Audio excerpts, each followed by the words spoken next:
सबसे बड़ा पुण्य। एक राजा बहुत बड़ा प्रजापालक था, हमेशा प्रजा के हित में प्रयत्नशील रहता था। वह इतना कर्मठ था कि अपना सुख, ऐशो आराम सब छोड़कर सारा समय जन कल्याण में ही लगा देता था। यहाँ तक कि जो मोक्ष का साधन है अर्थात भगवत भजन, उसके लिए भी वह समय नहीं निकाल पाता था। एक सुबह राजा वन की तरफ भ्रमण करने के लिए जा रहा था कि उसे एक देव के दर्शन हुए। राजा ने देव को प्रणाम करते हुए उनका अभिनंदन किया और देव के हाथों में एक लंबी चौड़ी पुस्तक देखकर उनसे पूछा, महाराज, आपके हाथ में ये क्या है? देव बोले, राजन, ये हमारा बही खाता है, जिसमें सभी भजन करने वालों के नाम है। राजा ने निराशायुक्त भाव से कहा, कृपया देखिए तो इस किताब में कहीं मेरा नाम भी है या नहीं। देव महाराज किताब का एक एक पृष्ठ उलटने लगे, परंतु राजा का नाम कहीं भी नजर नहीं आया। राजा ने देव को चिंतित देखकर कहा, महाराज, आप चिंतित ना हो, आपके ढूंढने में कोई भी कमी नहीं है। वास्तव में ये मेरा दुर्भाग्य है कि मैं भजन कीर्तन के लिए समय नहीं निकाल पाता, और इसीलिए मेरा नाम यहाँ नहीं है। उस दिन राजा के मन में आत्मग्लानि सी उत्पन्न हुई, लेकिन इसके बावजूद उन्होंने इसे नजरअंदाज कर दिया और पुनः परोपकार की भावना लिए दूसरों की सेवा करने में लग गए। कुछ दिन बाद राजा फिर सुबह वन की तरफ टहलने के लिए निकले तो उन्हें वही देव महाराज के दर्शन हुए। इस बार भी उनके हाथ में एक पुस्तक थी। इस पुस्तक के रंग और आकार में बहुत भेद था और यह पहली वाली से काफी छोटी भी थी। राजा ने फिर उन्हें प्रणाम करते हुए पूछा, महाराज, आज कौन सा बही खाता आपने हाथों में लिया हुआ है? देव ने कहा, राजन, आज के बही खाते में उन लोगों का नाम लिखा है जो ईश्वर को सबसे अधिक प्रिय है। राजा ने कहा, कितने भाग्यशाली होंगे वे लोग। निश्चित ही वे दिन रात भगवत भजन में लीन रहते होंगे।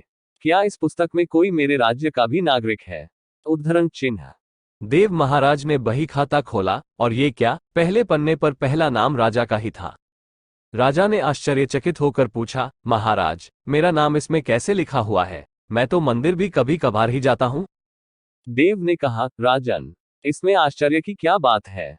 जो लोग निष्काम होकर संसार की सेवा करते हैं, जो लोग संसार के उपकार में अपना जीवन अर्पण करते हैं, जो लोग मुक्ति का लोभ भी त्याग कर प्रभु के निर्बल संतानों की सेवा सहायता में अपना योगदान देते हैं, उन त्यागी महापुरुषों का भजन स्वयं ईश्वर करता है। ए राजन, तू मत पछता कि तू पूजा पाठ नहीं करता, लोगों की सेवा कर, तू असल में भगवान की ही पूजा करता है। परोपकार और निस्वार्थ लोक सेवा किसी भी उपासना से बढ़कर है। देव ने वेदों का उदाहरण देते हुए कहा, कुर्वनेवे कर्माणि जिजीविषेत् समा एवान्त्वापनान्यतोऽस्ति व कर्म लिप्यते नरे।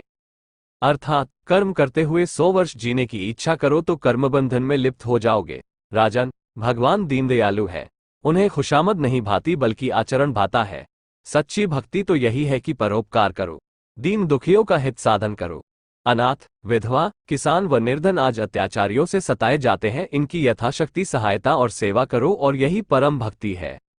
राजा को आज देव के माध्यम से बहुत बड़ा ज्ञान मिल चुका था और अब राजा भी समझ गया कि परोपकार से बड़ा कुछ भी नहीं और जो परोपकार करते हैं वही भगवान के सबसे प्रिय होते हैं। मित्रों, जो व्यक्ति निस्वार्थ भाव से लोगों की सेवा करने के लिए आगे आते हैं, परमात्मा हर समय उनके कल्याण के लिए यत्न करता है। हमारे पूर्वजों ने कहा भी है, परोपकाराय पुण्याय भवति, अर्थात दूसरों के लिए जीना, दूसरों की सेवा को ही पूजा समझकर कर्म करना, परोपकार के लिए अपने जीवन को सार्थक बनाना ही सबसे बड़ा पुण्य है।